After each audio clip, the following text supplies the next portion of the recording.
ফিলিস্তিনের নবলুস শহরে অবস্থিত নবী হজরত ইউসুফ আলাইহি ওয়াসাল্লামের কবর জিয়ারতে যান একদল ইসরায়েলি। এ সময় স্থানীয় ফিলিস্তিনিরা তাদের বাধা দেয়। এতে দুই দলের মধ্যে সংঘর্ষ ঘটে। এতে বেশ কয়েকজন ইসরায়েলি আহত হন। ইসরায়েলি গণমাধ্যম ওয়াল্লার বরাতে শুক্রবার ২৭ জুন এই তথ্য জানিয়েছে টাইমস অব ইসরায়েল। প্রতিবেদন বলছে, সংঘর্ষে জড়িত ইসরায়েলিরা মূলত শুভু বনিম নামক একটি ধর্মীয় গোষ্ঠীর সদস্য, যার নেতৃত্ব দিচ্ছেন যৌন অপরাধে দণ্ডিত র্যাবি এলিয়েজার বারল্যান্ড।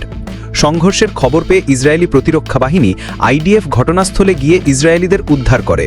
তবে ইসরায়েলের আরেক সংবাদ মাধ্যম হায়ম বলছে, সংঘর্ষের পর ফিলিস্তিন কর্তৃপক্ষের পুলিশই প্রথমে ওই ইসরায়েলিদের উদ্ধার করে এবং পরে তাদের আইডিএফের কাছে হস্তান্তর করে। ওয়াল্লার প্রতিবেদন অনুযায়ী সংঘর্ষের খবর জানার পর ইসরায়েলিদের আরও কয়েকটি দল নবলুসে প্রবেশের চেষ্টা করে, তবে শহরের প্রবেশপথেই তাদের আটকে দেয় আইডিএফ। ওয়াল্লা সংবাদ মাধ্যমের বরাতে জানা গেছে, হজরত ইউসুফ আলাইহি ওয়াসাল্লামের কবরের কাছাকাছি এলাকায় ইসরায়েলিদের পথরোধ করেন ফিলিস্তিনি বাসিন্দারা।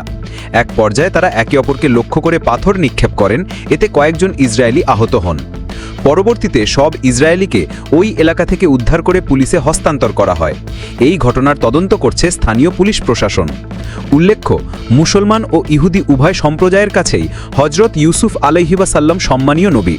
তার সমাধি ঘিরে ফিলিস্তিনি এবং ইসরায়েলি বসতি স্থাপনকারীদের মধ্যে প্রায়ই সংঘর্ষের ঘটনা ঘটে। যদিও নবলুসের সেই সমাধিকে অনেক মুসলমান ইউসুফ আলাইহি ওয়াসাল্লামের মনে করেন না।